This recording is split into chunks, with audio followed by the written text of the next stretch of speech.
간하면 나을 줄 알았죠. 예, 빼놓을 수 없는 게 바로 음주잖아요. 그렇죠, 그렇죠. 예, 이 간선상의 1번이 음주, 그리고 간경화 이런 거에 가장 안 좋은 영향을 끼치는 게 바로 음주다라는 걸로 저는 좀 알고 있었는데 어떻습니까? 실제로 음주가 간 건강에 정말 안 좋은 거죠? 어떻습니까? 적정량의 음주라면 문제가 되지 않겠지만 네네. 진료를 볼 때 상당히 이제 과량의 음주를 하셔서 간에 무리가 오고 실제로 진료를 보게 되는 환자들을 많이 경험하게 됩니다. 네. 이제 간은 아까 말씀드린 것처럼 우리 몸에서 대사와 해독 이런 기능을 담당하게 되는데 역시 이제 음주를 통해서 섭취한 알코올은 간에서 대사 작용을 거쳐서 몸에서 배설해야 됩니다. 하지만 한국인의 경우 적정량의 음주를 하시는 분은 많이 찾아보기 힘든 것 같고 적정량의 네. 음주라는 게 정확하게 어느 정도입니까? 아, 오늘 기분 좋다, 뭐 이 정도까지입니까? 근데 사람마다 다 달라서. 그러니까요. 개인차는 있는데 네. 이제 대한간학회에서 권장하는 적정량의 음주는 남자의 경우 일주일에 소주 3병, 여자의 경우는 일주일에 소주 2병. 에? 일반적으로 권장되는 일주일에요? 하루가 아니라요? 네. 일주일에? 아니 그래도 생각보다는 그래도 좀 많네요, 양이. 저는 한두 잔 그래요? 얘기가 나올 줄 알았는데 아 그래요? 저는 되게 적다. 네, 일주일에 3병이면은 그래도 그게 적당한 음주라고 한다면 근데 물론 개인차가 있다는 건 예, 감안해서 예. 저도 환자분께 설명을 드릴 때 말씀을 드리는데 네. 그 적은 양에서도 더 문제가 생길 수는 있겠고요. 그리고 간에 해독할 수 있는 양 이상의 음주를 할 경우 간에 과부하가 걸리게 되고 그렇죠. 결국에는 그쵸. 여러 가지 간 질환으로 발생할 수 있겠는데 네. 대표적으로 알코올성 간염, 지방간, 간경화, 간암이 모두 음주로 인해서 생길 수가 있습니다. 아 지금 되게 여러 가지 질환을 이야기해 주셨어요. 뭐 간암은 말할 것도 없고 지방간도 있었죠, 간염도 간경화. 있었죠, 예. 간경화도 있었죠. 간이 안 좋을 때는 대표적인 이제 질환들을 말씀하신 거죠. 네. 예. 아 일단은 어떤 질환들인지부터 알아야 될 것 같고 이게 음주랑 어떤 관련이 있는지도 살펴봐야 할 것 같습니다. 그렇습니다. 네, 간염은 음주랑 어떤 관련이 있나요? 결국 음주량이랑 간의 어떤 손상은 이제 용량에 비례하는 그런 특성을 가집니다.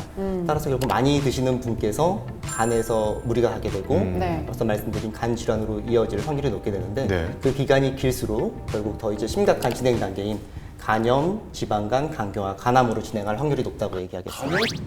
평소 자도 피곤하거나 잦은 음주, 불규칙한 식습관을 가진 분들이라면 적어도 1년에 한 번 정도는 정기적인 간 건강 체크를 해보는 것이 좋습니다.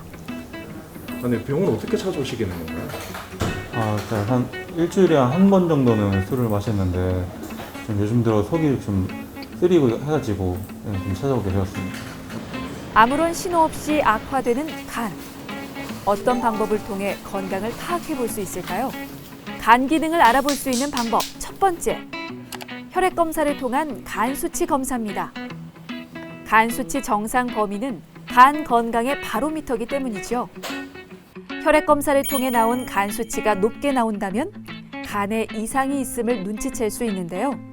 일반적으로 우리가 간 수치라고 부르는 지표는 AST, ALT라고 부르는 이제 지표를 참고를 합니다. 둘 다 우리가 40 이하로 나오는 것을 정상 범위라고 얘기를 하는데 그래서 음주를 자주 하시는 분 같은 경우에는 이제 보통 40 이상이 나오면 현재 간에 뭔가 염증이 있다, 간세포가 공격을 당하고 있다고 설명을 드리고 그렇다고 간 수치가 높지 않다고 해서 간 질환과 무관하다고 단정 지을 순 없습니다. 이럴 땐 초음파, CT 등 추가적인 검사를 통해 간의 형태와 간 내 결절, 종양 여부를 확인하는 것이 좋습니다. 현재 지방간이 한 중간 정도, 중등도 이상으로 관찰이 되고 있습니다. 따라서 음주가 좀 과도하고 간 수치가 올라간 것까지 같이 봐서는 좀 더 정확히 말씀드리면 지방간염이라고 생각이 됩니다. 좀 절주의 필요성이 있겠습니다. 70%가 망가져도 증상을 보내지 않기에 미리미리 관리하는 게 중요한 간. 꾸준한 간 기능 검사를 통해 스스로 지켜나가시길 바랍니다. 확실히 이게 술이랑 지방간이랑 연관이 있는 거예요. 아니 저 그런 얘기 들었거든요. 네. 술을 마시면 간에 지방이 생겨서 네. 지방간이 생긴다. 그거 아니에요? 아니요? 그러니까 나도 그걸로 알고 있는데.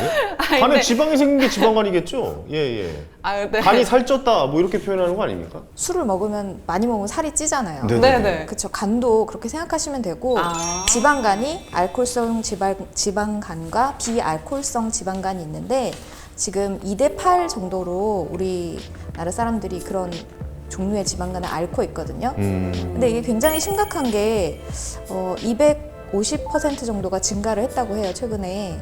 그러니까 우리가 지방간이 생기지 않도록 조심하는 게 굉장히 중요하겠죠. 뭐 그 술이 워낙 센 사람들 있잖아요. 먹어도 안 취하는 사람들. 그쵸. 그런 사람들은 간이 튼튼해가지고 간암, 뭐 간염 이런 거는 신경 안 써도 된다 이런 이야기도 들었거든요. 그분들이 입에 달고 사는 게 우리 집안 자체가 간이 되게 맞아, 튼튼하다. 간이 튼튼해, 뭐 이런 이야기 그런 말 하잖아요. 엄청 많이 해요. 네. 정말 진료실에서 많이 경험하는 네. 이제 유명한 환자들입니다. 그런 분들 네. 많으시군요. 정말 많습니다. 이제 네네네. 본인은 먹어도 안 취하고 네네. 간을 다 해독을 하는 걸로 많이들 오해를 하시는데 네네. 이제 물론 체질적으로 이제 술에 더 세신 분이 있고 약하신 분이 있죠. 근데 술이 더 세신 분은 이제 알코올을 대사하는 효소가 조금 더 풍부한 거지 사실 그게 간이 더 튼튼하다. 나는 간이 더 기능을 잘한다라고 생각하시는 것은 조금 오해 여지가 있겠습니다. 네네.